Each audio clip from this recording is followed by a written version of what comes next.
ကဘာမှာအရန်အမြန်ဆုံးအရာတွေရှိပါတယ်တချို့အရာတွေကမျက်စိနဲ့တော့မမြင်နိုင်လောက်အောင်မြန်ပါတယ်ဒီနေ့တော့ကဘာအမြန်ဆုံးအရာ၃ခုကိုပြောပြမယ်ပထမဆုံးကတော့ကဘာအမြန်ဆုံးတိရစ္ဆာန်ဖြစ်တဲ့ Peregrine Falcon ဖြစ်ပါတယ်ဒီငှက်ကပုံမှန်ပြန်တဲ့အချိန်မှာတော့အရန်မြန်ပါတယ်ဒါပေမဲ့အစားအစာကိုလိုက်ဖမ်းတဲ့အချိန်မှာတော့အမြန်နှုန်းကတနာရီကို380ကီလိုမီတာလောက်ထိရောက်နိုင်ပါတယ်ဒီအမြန်နှုန်းကကားအများစုထက်တောင်မြန်ပါတယ်ဒါကြောင့်ပဲဒီငှက်ကိုကဘာပေါ်ကအမြန်ဆုံးတိရစ္ဆာန်လို့သတ်မှတ်ထားကြပါတယ်နောက်ထပ်အရန်မြန်တဲ့အရာတစ်ခုကတော့ Lockheed SR-71 Blackbird ဆိုတဲ့လေယာဉ်ဖြစ်ပါတယ်ဒီလေယာဉ်ကိုအမေရိကန်နိုင်ငံကအဒိုမြန်တဲ့စုံစမ်းရေးလေယာဉ်ဖြစ်အတွင်းခဲ့တာပါဒီလေယာဉ်ရဲ့အမြန်နှုန်းက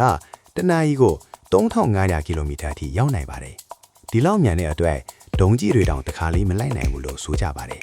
ဒါကြောင့်ဒီလေယာဉ်ဟာကမ္ဘာတမိုင်းထဲမှာအမြန်ဆုံးလေယာဉ်တွေထဲကတစ်ခုဖြစ်ပါတယ်ဒါပေမဲ့အားလုံးထက်အမြန်ဆုံးအရာကတော့အလင်းပဲဖြစ်ပါတယ်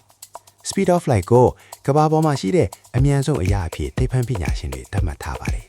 အလင်းရဲ့အမြန်နှုန်းကတစ်စက္ကန့်ကို3000ကီလိုမီတာနီးပါးဖြစ်ပါတယ်ဒါကဘယ်လောက်မြန်လဲဆိုရင်အလင်းဟာတစ်စက္ကန့်အတွင်းမှာကမ္ဘာကို9ချိန်ခန့်ပတ်နိုင်ပါတယ်ဒါကြောင့်ပဲကမ္ဘာမှာရှိတဲ့ဘယ်အရာမှအလင်းထက်ပိုမြန်နိုင်မှုလို့သိပ္ပံပညာကပြောထားပါတယ်ဒါဆိုရင်ဒီအရာ၃ခုထဲမှာတင်အံ့ဩဆုံးဖြစ်တာဘယ်ဟာလဲ comment မှာပြောခဲ့ပါအောင်ဒီလိုစိတ်ဝင်စားဖို့ကောင်းတဲ့ဘ ഹു တုတဗီဒီယိုတွေကြည့်ချင်ရင်တုတရထမီဒီယာ channel ကို subscribe လုပ်ထားဖို့မမေ့ပါနဲ့